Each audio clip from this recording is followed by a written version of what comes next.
you to fight against your country's foes.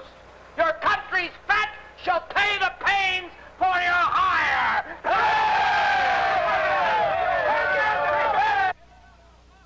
Here's a wild one, the one with the boot in his hand. The cobbler. He's more than a cobbler, I can tell you. McIntosh.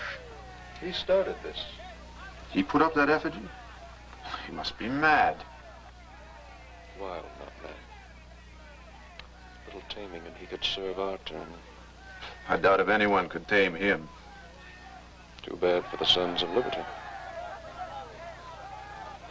The Loyal Nine might have a word with him about it. It's indecent, though, having to do with the likes of him. The Loyal Nine can't afford to be squeamish.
Come away from that window, you fools. That rabble catches sight of you, they'll stone you. That's my effigy in the coffin. Look at it, Governor. I refuse. I won't even look.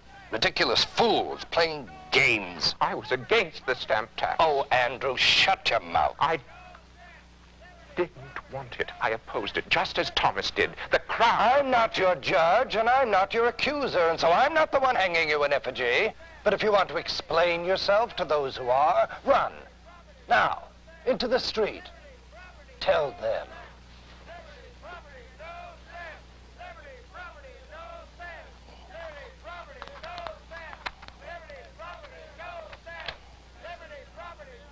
Stamp! Liberty, property, no stamp! Liberty, property, no stamp! Liberty, property, no stamp! Liberty, property, no stamp! Liberty, property, no stamp! Liberty, property, no stamp! Liberty, property, no stamp! Liberty, property, no stamp! Liberty, property, no stamp! Liberty, property, no stamp! Liberty, property, no stamp! Liberty, property, no stamp! Liberty, property, no...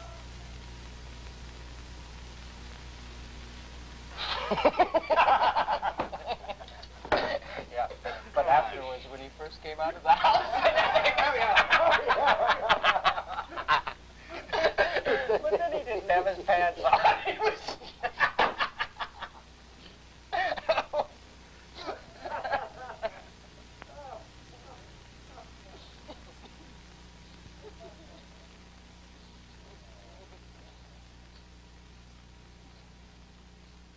I don't like rabble and street brawlers coming into our cause. All his South End gang will want of us is license for more riot. Is there any good in that? None of that. But there are other things he might bring us. Like what? Helping us get more support in the town. He could bring all his people, his own followers, into the cause of liberty. But the town's behind it already. All the merchants and shippers are pressing for a public outcry against the stamps right now. Your merchants and shippers are a great way for my people, Mr. Avery. Or didn't you know that? I mean, my kind of people don't take up much with the likes of them. Sit down. Sit here, Mr. McIntosh. We were just talking. We want you to help us with our cause, Mr. McIntosh. If together we came out against the Crown policy... I'll tell you, Mr. Eads. You see, meeting house talk isn't all that much to my boys' interest. I mean, it wouldn't fire them up. Now, roughing up some of the taxmen. No, we want no roughing up, Mr. McIntosh. Oh. Well, then, what business have you got with me? What business? We have the same interests. Your people and ours want the same thing. And what might that be, Mr. Adams? Our rights, our freedoms. I think if your people were told of these rights, if you yourself brought them that word, they'd be fired up in their souls more than by all the roughing up and mayhem you could lead them into. They'd be men of conscience, men working with us for liberty. I'll drink to that, Mr. Adams. But that's all I'll do. Well, you won't help us? You know what my men call me, Mr. Adams? First Captain General of Liberty Tree. Well, they dubbed me that for hanging Oliver on the tree that night. And afterwards, Mr. Adams, we had 2,000 citizens parading along with us when we went off and flattened Oliver's building at Dockside. Riot and mayhem, you say? But riot and mayhem got Oliver to resign from the stamp master's post. Boo! And riot and mayhem got every Tory in Boston shaking in his boots, afraid to take on that post for love or money. So, my way of thinking, Mr. Adams. But if you want to fight, well, you fight. And you do that in the streets. And you don't preach the gospel to the crowd. But you make sure, damn sure, that you whip them into a feeling for what they're doing. And not with chapter and verse on the soul, but with a feeling from their hearts. A feeling that they understand. That and well, maybe some clubs in their fists. No clubs, no fists, no riots. We must take every precaution.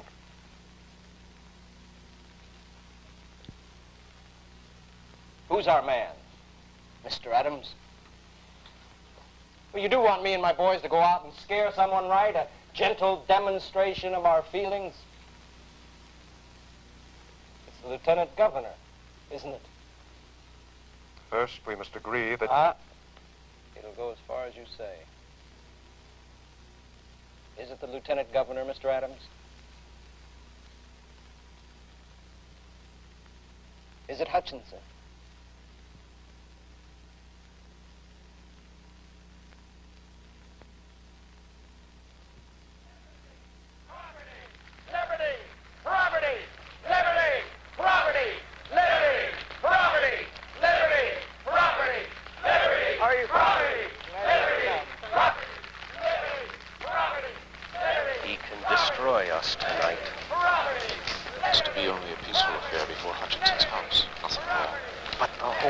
Is in his hands.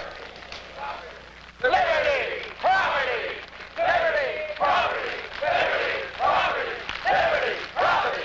Liberty! Property! Liberty! Property! Liberty! Property! Liberty! Property! Liberty! Property! Liberty! Property! Liberty! Property! Liberty! Property! Liberty! Property! Liberty! Property! Liberty! Property!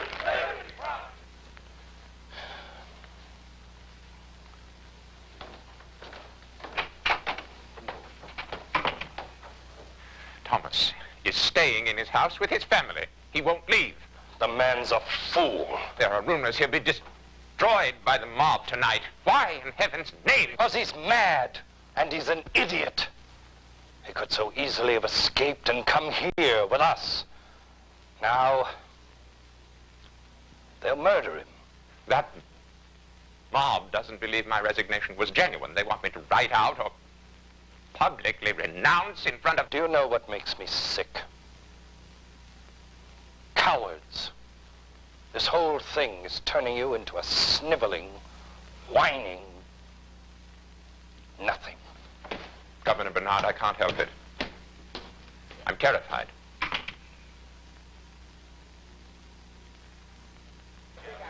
Where's the big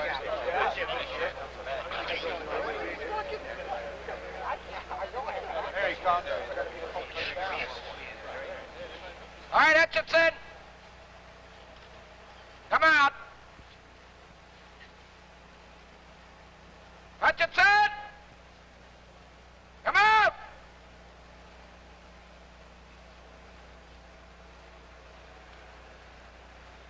You hear me, Hutchinson? Come on out! Hutchinson! Come out! Hutchinson! Come out! Hutchinson!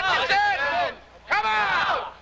Hutchinson! Come out! Hutchinson! Come out! Hutchinson! Come out!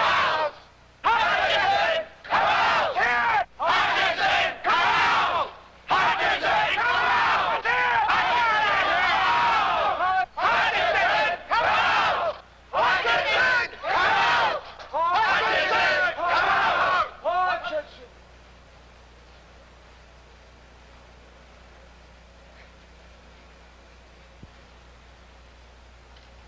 Action!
I have been rendered destitute of everything.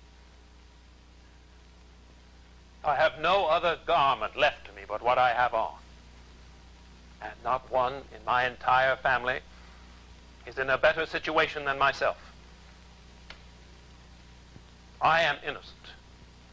All the charges against me are false.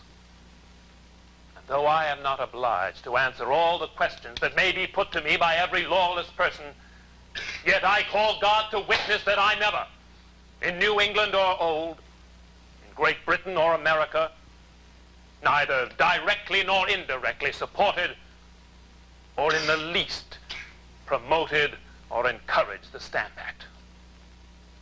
On the contrary, I did all in my power to prevent it. I do not speak through timidity, for I have nothing to fear. They can only take away my life, which is of little value when deprived of all that was dear to me, and nothing surrounding me but the most piercing distress. And I hope all will see how easily the people may be deluded, carried away. McIntosh has raised every voice in Boston against us. Our own people are outraged at what he's done. Even if What could be less to our interest than to make Hutchinson a martyr? I hope the eyes of the people will be opened, that they will see how easy it is for some designing, wicked man to spread false reports and enrage the minds of the people against the innocent. Hutchinson will blame you. This destroy. He has so many enemies, he'll scarce know whom to blame. I pray God give us better hearts.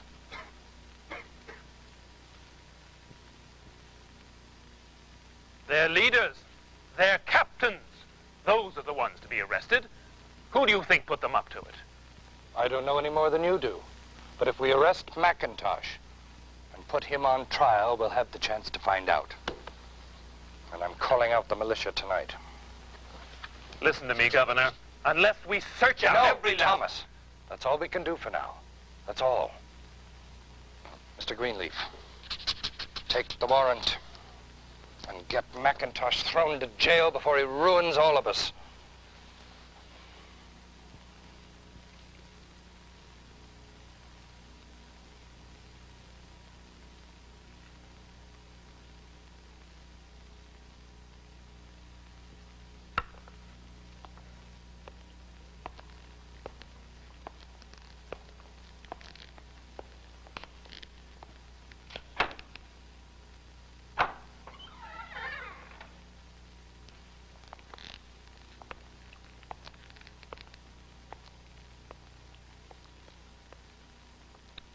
Had a notion you'd be by in a big hurry. What delayed you? A group of merchants came to see us. Uh-huh. What did a bunch of milksop Tories have to talk about with you? You? I got you and Sons of Liberty to turn on me, is that it? Help keep me here so you can all have a bit of peace and quiet? Get back a bit of law and order? No, they want you released.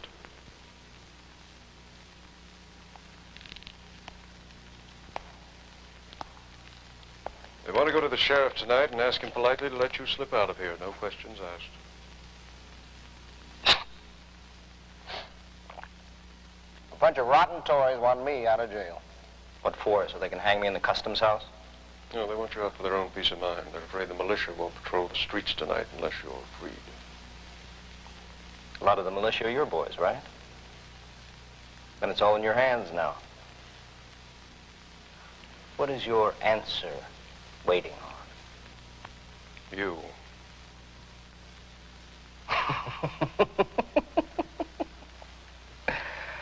Oh, there's a lot of cunning in you, Mr. Sam Adams. What are you up to? Right now, with me.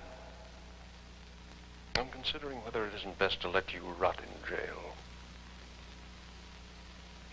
Or maybe have them ship you back to England for trial there, because I'm wondering if you'll ever amount to anything but a madman who lives for nothing but pitched battles with his gang. Yeah, that's me, all right, Adams. That's who I am, a madman, a wild man. I also considered another course. I must explain it. Don't bother explaining. I'm on to that. I won't knuckle under, Mr. Adams. I don't care which side you're fighting for. I won't be crawling around for you or anyone else. We won't be asking you to crawl. We'll be asking you to restrain yourself from riot and to know our cause well enough so you can serve it with sense and understanding. Sense and understanding. I know it better than you do. You're not only a wild man, you're an arrogant fool. There's nobody in the colonies who doesn't know your cause, Mr. Adams. Liberty and freedom. Freedom and liberty. Dribbling out of your mouth like holy writ night and day from every tavern in Boston. You know how my people came to America? Mr. Adams, you big talker about freedom. You know that? Cromwell, that good man of God that you like so much, he caught them in battle in Scotland. Took them prisoners. And then he sold them as laborers up here, right around Boston.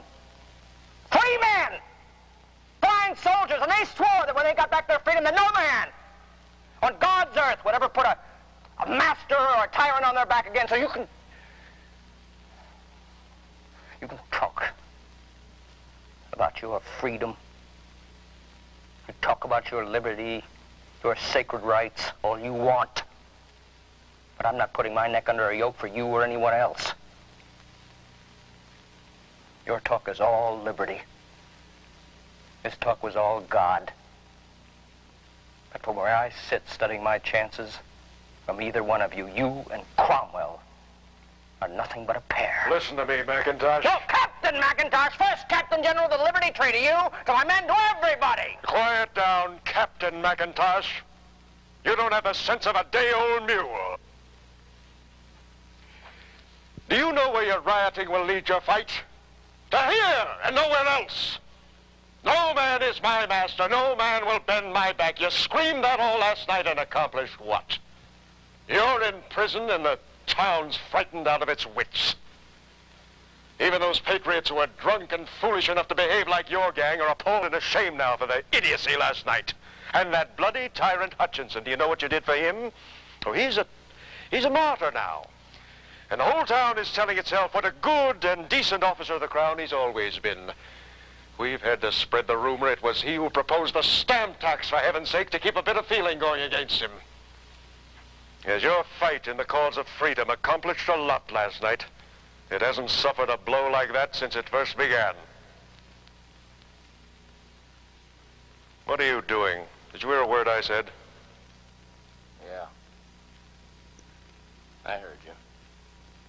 I'll tell you what sense it made to me. Adams wants you in his pocket, McIntosh. You've got a gang out there that's as good as a trained army.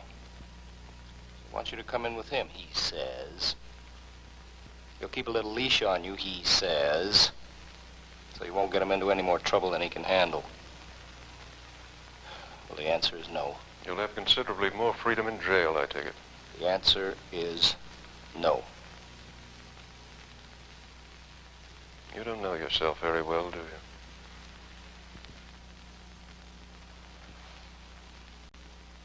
My answer's the same. No. I'll take my chances here.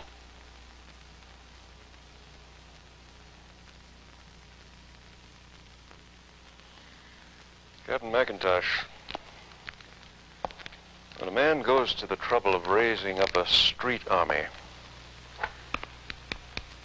there's a lot more moving in him than a lust for freedom. He thinks of himself marching before the Liberty Tree with his 150 men behind him, snapping to every time he barks a command. And instead of being thrown into jail for it, he likes to imagine a crowd of citizens applauding him because he's a champion to them instead of a criminal. Yes, and he even dreams of having a post of his own one day, elected to it by the town because he has the support of the citizens and the loyal 9 and all the many patriots, respectable, responsible.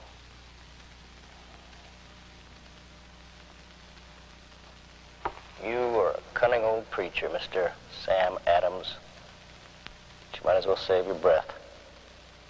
It's going to be a long time before you get Captain General McIntosh inside your patriotic pocket.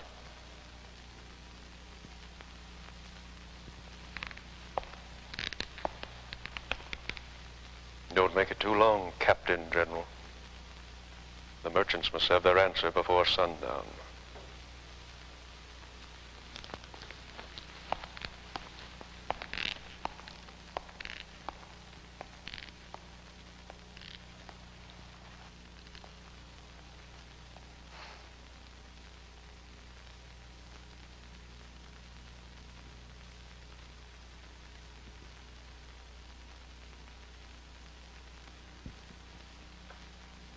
Released in the face of the merchant's appeal for the safety... You discharge, McIntosh?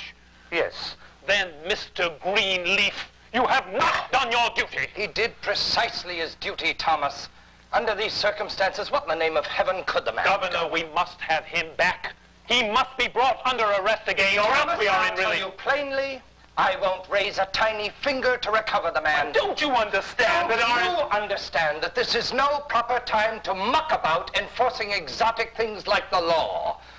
We'll leave McIntosh alone, if you please, and keep our heads on our necks and our houses over our heads and go to sleep in the fort with perfectly untroubled conscience, thank you. If you want to play the courageous man, Thomas, do so. And let the consequences fall on your belongings and on your home, not on ours. I'm fortunate in that, at any rate. There isn't a stick or stone left standing in my house on which any more consequences can fall. Well, blessings on you, my dear Thomas. Now you're the only one among us with so little to protect that you can afford the expensive luxury of righteousness.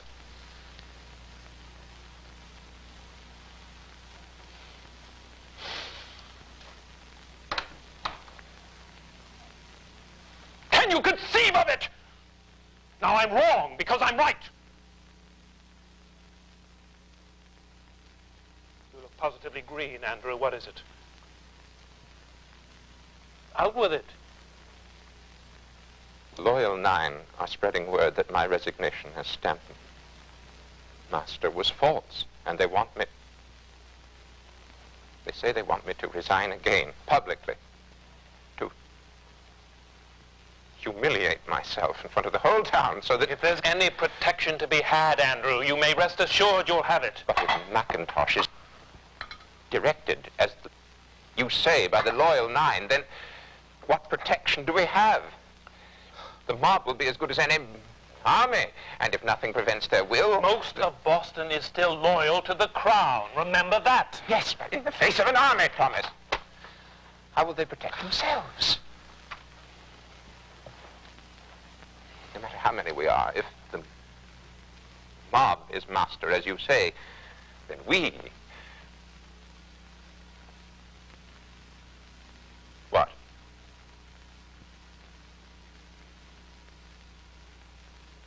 Do their bidding?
Do you have your oath, Mr. Oliver?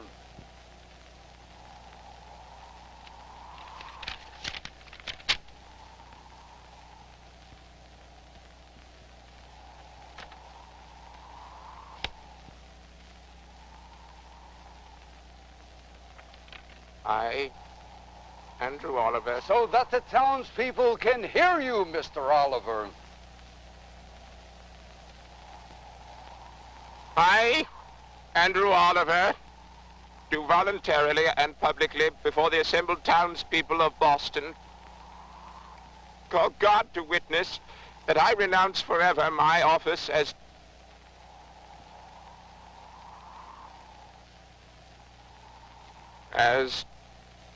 distributor of stamps. I a declaration under my hand